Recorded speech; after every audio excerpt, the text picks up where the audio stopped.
Halo semua, selamat datang kembali di saluran kami, Found Movie. Dan pada kesempatan kali ini, kami akan membawa Anda dalam perjalanan seru ke dunia perfilman. Siap-siap untuk menjelajahi cerita menarik, karakter penuh makna, dan segala hal yang membuat film begitu istimewa. Dalam video ini, kami akan membahas drama Korea yang berjudul Queen of Tears, yang diperankan oleh Kim Soo Hyun dan Kim Ji Won. Kami akan mencoba menjelaskan dan mengulas alur cerita, serta menyajikan beberapa momen kunci yang membuat drama ini tak terlupakan. Tapi sebelum kita masuk lebih dalam, jangan lupa untuk tekan tombol subscribe dan lonceng notifikasi agar Anda tidak ketinggalan video menarik dari Found Movie yang akan datang. Kami juga sangat menghargai dukungan Anda dengan cara memberikan like dan berbagi video ini kepada teman-teman Anda yang juga penyuka drama Korea. Jadi, tanpa berlama-lama lagi dan banyak basa-basi, mari kita mulai cerita drama dari Queen of Tears.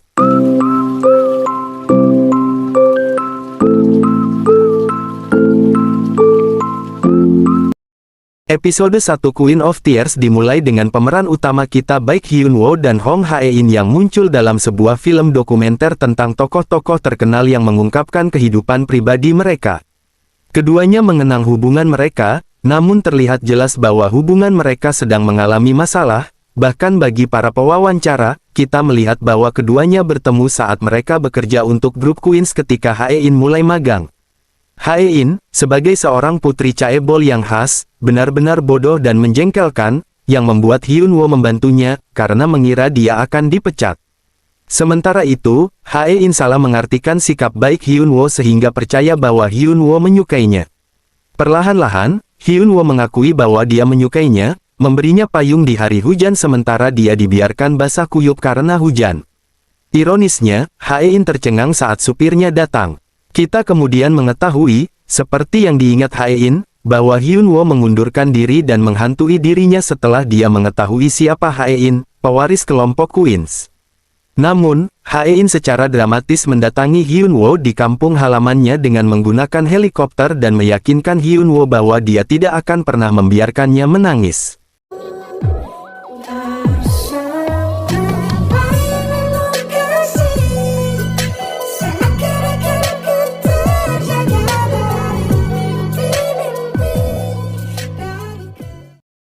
Kocaknya dan ironisnya, di sebagian besar episode, kita mendapati Hyun Woo menangis karena istri dan mertuanya.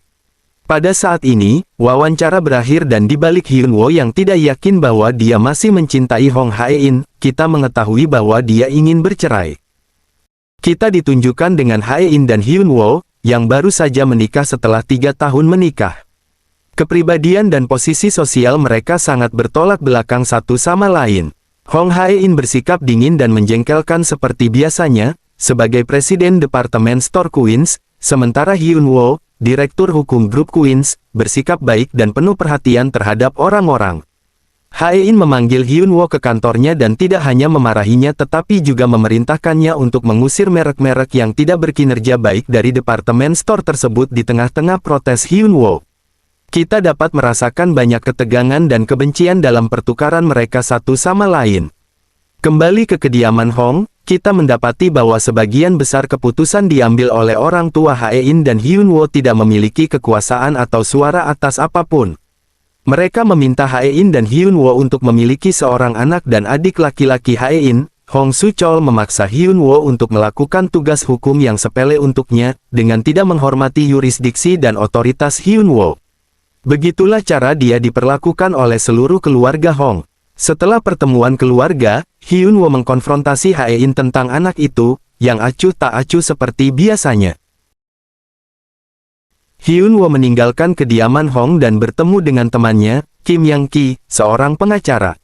Dia mengeluh dan menangis dalam keadaan mabuk tentang kehidupannya sebagai anggota keluarga Hong dan dengan kocak menyalahkan kelucuannya saat mabuk yang membuat Hae-in tertarik.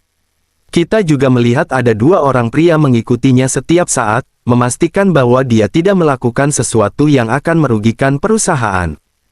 Di tempat lain, Hae-in memukul kakaknya dan mengancam akan membunuhnya jika dia tidak menghormati Hyun-woo lagi. Keesokan harinya, Hyun-woo mengantarkan benang gigi kepada bibi mertuanya, Hong Beom-ja, yang dipenjara karena melukai pacar ayahnya secara fisik. Dia memberitahu Hyun-woo bahwa tidak ada perpisahan dalam perceraian dan menekankan bahwa dia akan menghancurkan semua mantan suaminya dan keluarga mereka. Hyun-woo jelas takut karena dia sendiri sedang memikirkan perceraian.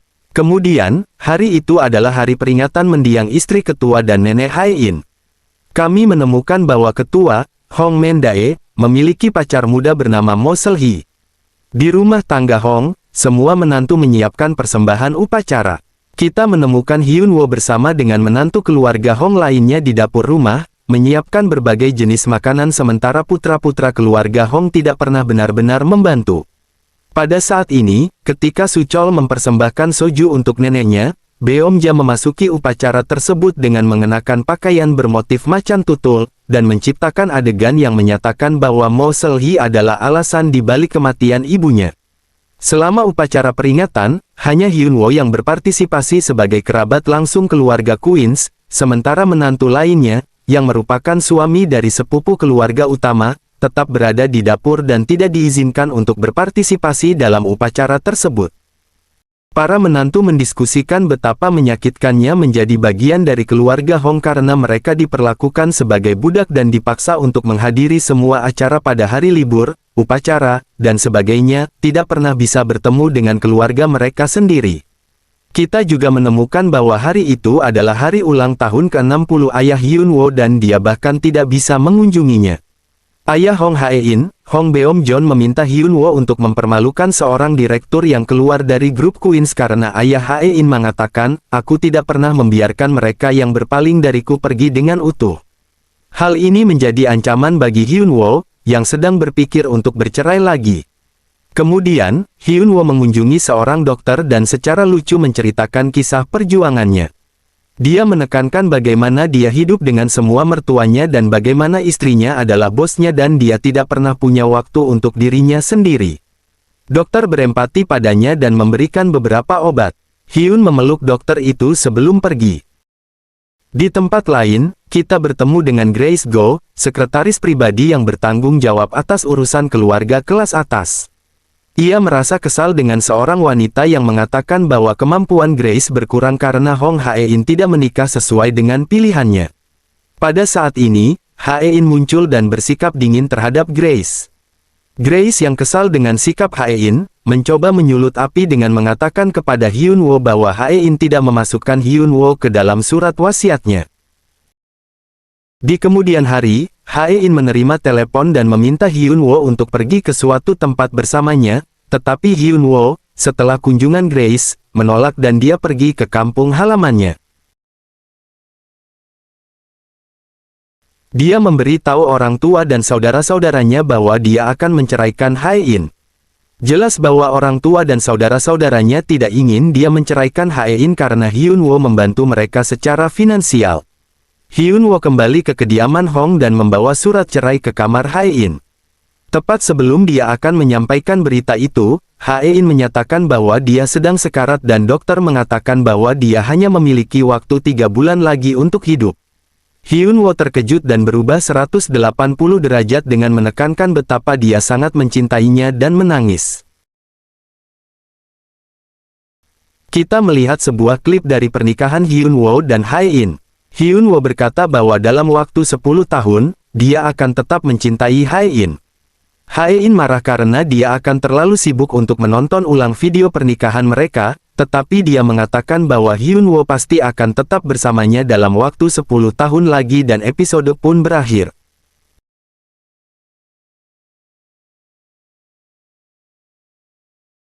Episode 2 Queen of Tears dimulai dengan Hyun-woo mencoba meyakinkan Hae-in bahwa dia mencintainya dan mengkhawatirkannya, tapi Hae-in curiga dengan perubahan sikap yang tiba-tiba dan meminta Hyun-woo untuk mati bersamanya jika dia sangat mencintainya. Hyun-woo terkejut dan mengubah topik pembicaraan. Adegan berubah menjadi kilas balik saat Hae-in menerima panggilan dari dokter. Dia meminta Hyun-woo untuk pergi ke suatu tempat bersamanya tapi dia dengan dingin menolaknya dan pergi. Hae-in tiba di rumah sakit tetapi tiba-tiba mengalami halusinasi. Waktu sepertinya berlalu dengan cepat dan dia menyadari dirinya berada di ruang dokter. Hae-in mengetahui bahwa dia mengidap tumor langka yang tidak dapat disembuhkan melalui operasi atau pengobatan. Penyakitnya menyebabkan halusinasi mendadak, sakit kepala, dan kehilangan ingatan. Dia kadang-kadang mendapati dirinya tenggelam dalam pikiran selama berjam-jam. Kembali ke rumah, saat Hae-in selesai mengingat kejadian di rumah sakit, dia melontarkan monolog marah tentang ketidakadilan itu semua karena dia tidak pernah minum soda atau makan junk food seumur hidupnya. Hyun-woo menyarankan untuk mengkonfirmasi diagnosisnya sekali lagi. Malam itu, Hyun-woo tidur begitu nyenyak sehingga kulitnya bersinar cerah. Dia mengunjungi Hae-in di kamarnya dan mengira dia sudah mati. Namun, dia bangun dan mengomentari kulit cerahnya, dengan sinis menyindir bahwa Hyun-woo senang dengan penyakitnya. Saat pergi ke rumah sakit, kita mengetahui bahwa Hae-in tidak memiliki hubungan baik dengan keluarganya. Dia bersikeras menyembunyikan penyakitnya dari keluarganya agar mereka tidak membagi asetnya di antara mereka. Di rumah sakit, diagnosisnya sama. Hyun-woo menegaskan kembali kemungkinan terjadinya keajaiban, mencoba mengukur kerugiannya jika keajaiban seperti itu terjadi dan Hae-in dapat tetap hidup. Seluruh skenarionya lucu. Di tempat lain, Hong Soo-chol mendapat banyak uang dari Hong Men-dae, kakeknya, karena ia membayar lebih 8 miliar pajak perusahaan yang menurut Hyun-woo harus diperbaiki. Soo-chol sangat stres hingga dia terkena serangan panik. Kemudian, ibu Hae-in berkunjung, mencoba menemui Hyun-woo karena membuat kesepakatan terlalu besar tentang pajak perusahaan sebesar 8 miliar yang menyebabkan serangan panik Soo-chol. Kami memahami dari percakapan mereka bahwa mereka memiliki hubungan yang sulit. Di sebuah restoran yang sangat ramai, Hyun-woo bertemu dengan Kim Yang-ki, temannya, yang setuju menjadi pengacaranya untuk sidang perceraian namun situasinya kini berubah. Hyun-woo memberitahunya tentang penyakit Hae-in. Mereka bersukacita atas kenyataan bahwa Hyun-woo dapat melarikan diri dari keluarga Hong tanpa terluka. Yang-ki juga menanamkan ide pada Hyun-woo tentang memenangkan cinta Hae-in dan mendapatkan bagiannya dari wasiat Hae-in. Keesokan harinya, Hyun-woo menghadiahkan Hae-in sebuah karangan bunga untuk ulang tahun pernikahan mereka yang ketiga dan kita menyadari betapa berubah-ubahnya Hae-in. Dia memarahi Hyun-woo karena bersikap dramatis pada ulang tahun pertama mereka dan kemudian memarahinya karena tidak melakukan apapun untuk ulang tahun kedua mereka. Hyun-woo tampak lebih peduli terhadap Hae-in yang menghilangkan rumor perpisahan mereka. Saat makan malam keluarga Hong, Hae-in dan ibunya berhadapan dengan tuntutan hukum dari ibunya, menuntut kompensasi atas tanah tempat gedung Hae-in dibangun. Ini semacam balas dendam atas apa yang terjadi pada Soo-chol karena Hae-in telah mendapat izin ibunya untuk melanjutkan proyek tersebut. Hyun-woo dan Hae-in minta diri sementara Hae-in berkomentar lebih lanjut bahwa Hyun-woo adalah yang paling mencurigakan di antara semua orang saat kembali ke ruangan mereka. Belakangan, kegilaan Beomja mencapai puncaknya saat dia merusak pernikahan mantan suaminya dan melukai mereka. Hyun-woo datang dan mengatakan kepadanya bahwa hal itu akan berdampak buruk pada dirinya karena dia dalam masa percobaan. Kembali ke rumah, kita memahami bahwa dia memiliki hubungan yang rumit dengan ayahnya tetapi ketua sangat peduli padanya. Dia terus menyindir bahwa Mo Seul-hee memiliki motif tersembunyi dalam mengencani ketua. Di tempat lain, Seul-hee mengecoh ketua dalam sebuah permainan, menunjukkan tujuan serupa di kehidupan nyata saat dia meminta ketua untuk memberinya bantuan ketika saatnya tiba. Sementara itu, Kim Sun-hwa dan Hong Beom-jon, orang tua Hae-in, sedang berjalan-jalan dan kami memahami dari percakapan mereka bahwa ada lebih banyak hal di masa lalu Hae-in yang mungkin melibatkan kakaknya yang sudah meninggal. Hal ini juga yang menjadi sumber kebencian ibunya terhadap Hae-in. Di rumah, Hyun-woo meneliti jumlah keajaiban yang berhubungan dengan penyakit langka dan kecewa karena jumlahnya terlalu banyak. Hae-in masuk ke kamar sementara Hyun-woo tertidur dan salah mengira penelitiannya sebagai perawatan. Dia dengan lucu mengumumkan tekadnya untuk tinggal bersama Hyun-woo setelah mengakui bahwa setidaknya dia ingin dia hidup. Oleh karena itu, penelitian Hyunwoo menjadi bumerang. Kami beralih ke acara di mana Hae-in bertujuan untuk menghadirkan merek yang banyak dicari, Hersina ke tokonya. Dia bertemu dengan saingan bisnisnya yang mengejeknya karena datang sendirian karena pemilik Hersina percaya pada filosofi bahwa orang yang menjalin hubungan baik dengan orang lain adalah mitra bisnis yang lebih baik. Hye-rin dengan panik memanggil Hyunwoo. Hae-in kemudian mengetahui bahwa mantan pacarnya, Yoon Eun-seong telah menjadi seorang taipan dan merupakan rekan dekat pemilik Hersina. Dia mencoba berteman dengannya sekali lagi. Untungnya, Hyunwoo tiba pada waktu yang tepat dan Hae-in dapat bertemu dengan pemiliknya. Hyunwoo dan Eun-sang terlibat ketegangan saat Eun-sang menebak bahwa hubungan Hae-in dan Hyunwoo bagaikan lilin yang menyala-nyala. Hyunwoo terkejut dengan tebakan akurat Eun-sang. Kim Sun-hwa, Chon Da-hye istri Su-chol, dan Grace Go sedang minum teh ketika Da-hye memberitahunya betapa pentingnya Eun-sang bagi bisnis Su-chol. Menyadari bahwa Eun-sang dan Hae-in saling mengenal, dia menyarankan untuk mengambil kembali gugatan tersebut jika Hae-in dapat membawa Eun-sang ke perburuan tahunan keluarga. Pada perburuan tahunan keluarga Hong, Hyunwoo merasa terganggu dengan kedekatan Hae-in dan Eun-sang. Saat sendirian, saat Hae-in ingin mendapatkan jumlah pembunuhan terbanyak untuk menunjukkan kelayakannya memimpin sebagai pewaris kakeknya, dia tersesat dan mengalami halusinasi. Pada saat ini, seekor babi hutan sedang bersiap untuk menyerangnya saat dia sedang kesurupan dan tidak dapat membedakan antara kenyataan dan mimpi. Saat itu Hyunwoo tiba dan menembaki babi hutan itu. Hyunwoo melindungi Hae-in. Dalam epilog, kita melihat Hyunwoo muda menyatakan kepada keluarganya bahwa dia akan menikahi Hae-in, tidak menyadari fakta bahwa Hae-in adalah seorang ahli waris. Episode berakhir dengan Hyunwoo tampak paling bahagia.